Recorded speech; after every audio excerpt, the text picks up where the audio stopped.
साथियों नमस्कार, मैं हूं गोपाल सर। आज की क्लास में मैं आप लोगों को बताने वाला हूं क्लास 8 साइंस के दूसरे चैप्टर सूक्ष्म जीव मित्र एवं शत्रु के क्वेश्चन आंसर, वो भी एकदम आसान भाषा में।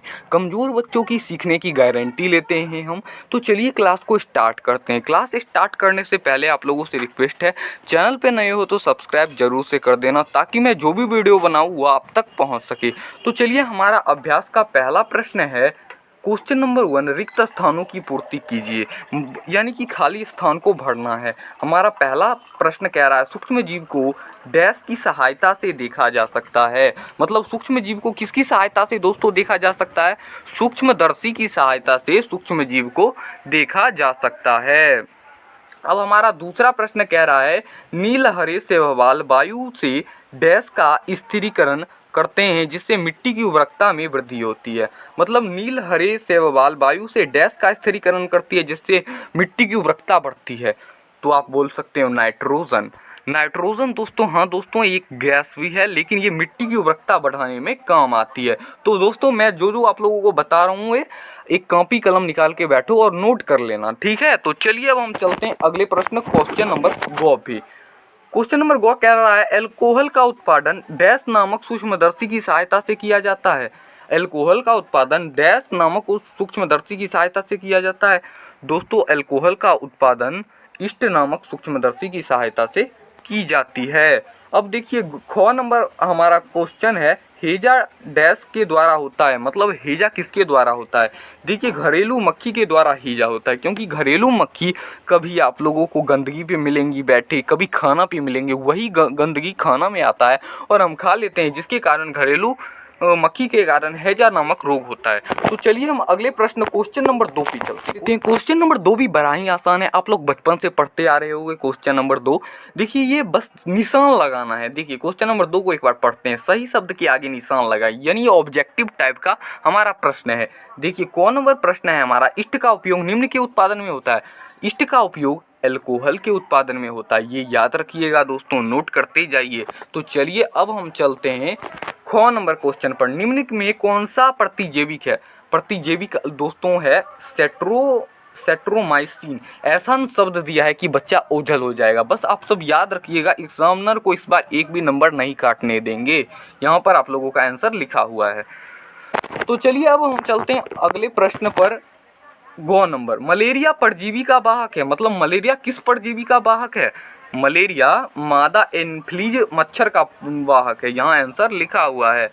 अब हम चलते हैं अगले प्रश्न ख पे। सरणीय रोग का सबसे मुख्य कारण क्या? देखिए दोस्तों, सरणीय रोग का मुख्य कारण हम आपको बता दें घरेलू मक्खी है। ये हैजा का भी है और सरणीय रोग का, क्योंकि ये हर जगह से खाना पर से बैठ के आता है, गंदगी से, और खाना पे बैठ जाता है, जिससे आदमी को रोग उत्पन्न होता है। चलिए अब हम अगले प्रश्न डॉ पे चलते हैं। डॉ है ब्रेड तथा इडली का फूल जाती है। मतलब ब्रेड और इडली का फूलना किसका कारण है दोस्तों? जब इष्ट कोशिका की वृद्धि होती है, मतलब ये बहुत सारा हो जाता है या लंबा तगड़ा होता है, इसी से इडली तथा ब्रेड फूलता है। तो चलिए अब हम चलते हैं क्वेश्चन नंबर 4 पे। क्वेश्चन नंबर 4 कह रहा है चीनी को अल्कोहल में परिवर्तित करने का प्रक्रम का नाम है। चीनी को जब हम अल्कोहल में परिवर्तित करते हैं तो उसको हम कहते हैं किण्वन। याद रखना, एग्जाम में जब आएगा तो भूलना मत। अब देखिए 3 नंबर क्वेश्चन है कॉलम ए के जीवों का मिलान कॉलम बी में दिए गए उनके कार्यों का कीजिए। मतलब कॉलम ए में आपको जीव का नाम दिया है और उसका कॉलम बी में कार्यों को। पहले हम कॉलम ए के प्रश्न को पढ़ते हैं, फिर कॉलम बी को, उसके बाद उत्तर जानेंगे, ठीक है। कॉलम ए का पहला प्रश्न है जीवाणु, दूसरा है राइबोजोबियम, तीसरा है लैक्टोबैसिलम, चौथा है ईस्ट, पांचवा है एक प्रोटोजोआ और छठा है एक विषाणु। कॉलम बी का पहला प्रश्न है नाइट्रोजन स्थिरीकरण, दूसरा है दही का जमना, तीसरा है ब्रेड का ब्रेकिंग और चौथा है मलेरिया का कारक, पांचवा है हेजा का कारक और छठा है एड्स का कारक। अब थोड़ा सा और प्रश्न है जिसे मैंने इधर लिख रखा है। देखिए ये है आप लोगों का 7वां प्रश्न, प्रतिजैविक करना। यानी प्रतिजैविक करना यहाँ पर आप सब देख सकते हैं। ये 6 नंबर जो है एग्जामिनर बोले नशा में लिखा है, ये किताब हम गारंटी कह रहे हैं। 6 नंबर प्रश्न देवे ने किया और इसका आंसर देख सकते हैं आप सब दे दिया है। तो क्या करेंगे, तो चलिए अब इसका उत्तर जानना चाहते हैं। हमारा पहला प्रश्न जीवाणु था, इसका आंसर होगा ऑप्शन नंबर 5 हैजा का कारक। दूसरा था राइजोबियम, इसका होगा हमारा ऑप्शन नंबर 1 नाइट्रोजनिक स्थिरीकरण। गौ नंबर हमारा प्रश्न है लैक्टोबेसिलियन, इसका आंसर होगा हमारा दही का जमना। अब ख नंबर अब आपका प्रश्न दिख रहा है ईस्ट, ईस्ट का आंसर होगा ब्रेड का ब्रैंकिंग। और अब आप लोगों का डॉ नंबर प्रश्न है एक प्रोटोजोआ, इसका आंसर हो जाएगा मलेरियो का कारक, यानी चौथा ऑप्शन हो जाएगा। अब कुछ बच गए प्रश्न, अब इसको हम देख लेते हैं। एक विषाणु 4 नंबर हमारा प्रश्न है, इसका आंसर हो जाएगा प्रतिजैविक का उत्पादित करना। अब देखिए बोले थे ना 6 नंबर वो एग्जामिनर शराब के नशे में या कुछ के नशे में लिखा है, हम इतना गारंटी कह रहे हैं। देखिए आंसर देवे नहीं किया क्वेश्चन, इसलिए हमने भी तुक्का मारा, इसका आंसर दे दिया एड्स का कारक। तो इतना तक में आप लोगों को कोई दिक्कत नहीं होनी चाहिए। चलिए अब अगले प्रश्न पे चलते हैं।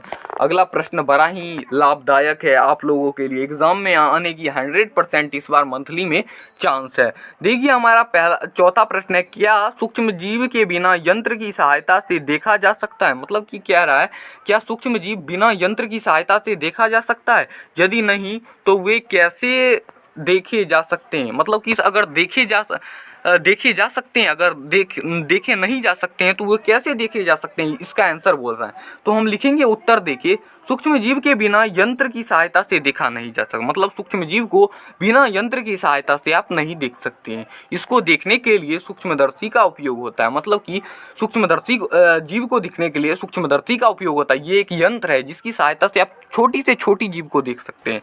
तो चलिए अब चलते हैं क्वेश्चन नंबर 5 पे। क्वेश्चन नंबर 5 भी ये बड़ा ही मनमोहक सवाल है। सूक्ष्म जीवों के मुख्य वर्ग कौन कौन से, मतलब सूक्ष्म जीवों के मुख्य वर्ग कौन कौन से।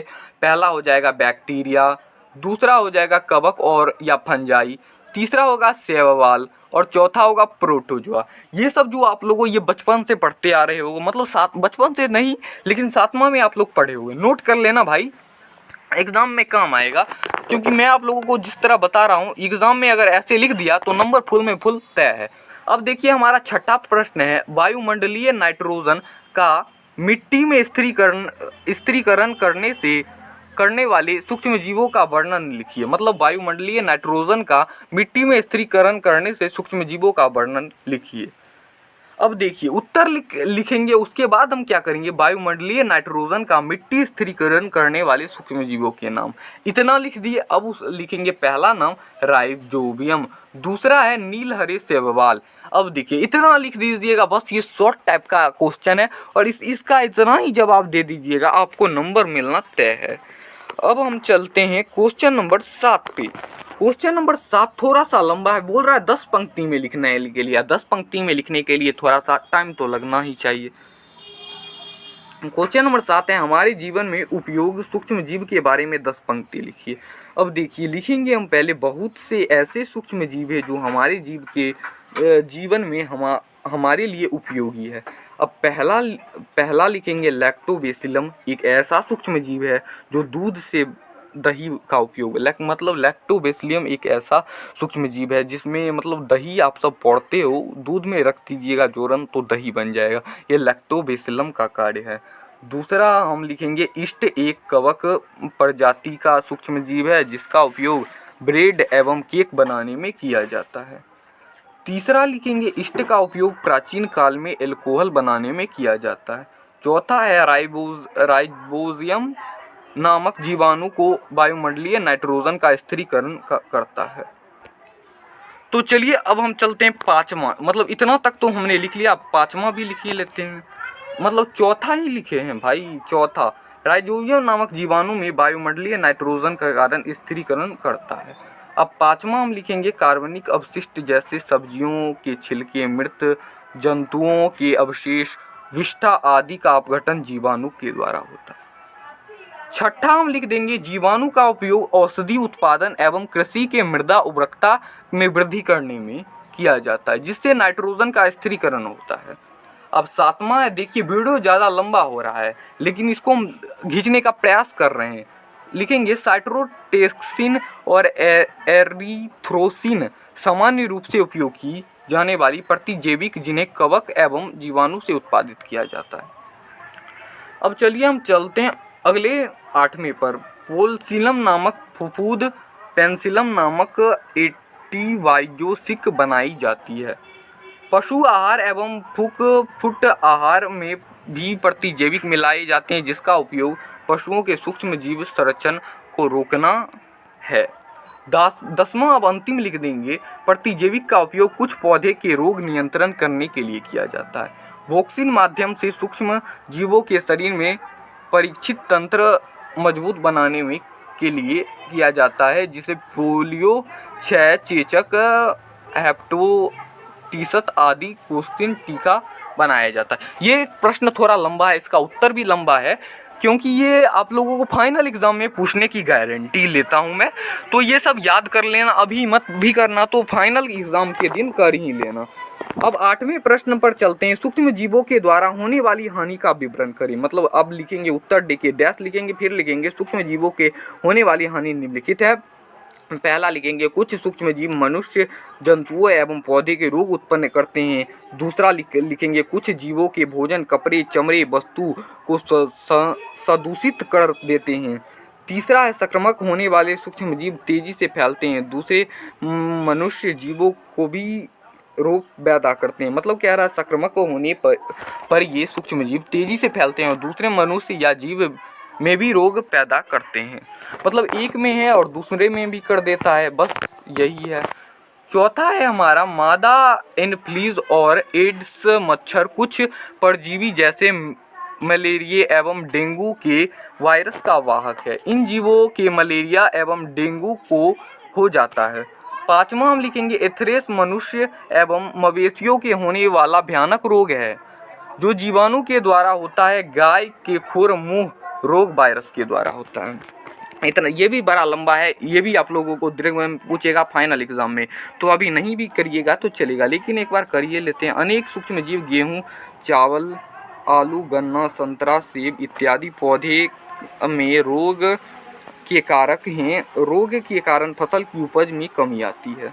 सातवां है हमारे भोजन में उत्पन्न होने वाली सूक्ष्म जीव कभी विषैले पदार्थ उत्पन्न करते हैं या भोजन विषावित बन जाते हैं। तो चलिए अब हम क्वेश्चन नंबर 9 पे जाते हैं और एकदम एंड कर देते हैं। क्वेश्चन नंबर 9 है प्रतिजैविक क्या है, प्रतिजैविक लेते समय कौन सी सावधानी रखनी चाहिए। अब उत्तर लिखेंगे, फिर लिखेंगे ऐसी औषधि जो बीमारी करने वाली सूक्ष्म जीव को नष्ट आकार देती है या उनकी वृद्धि को रोक देती है, प्रतिजैविक या एंटीबायोटिक कहलाती है।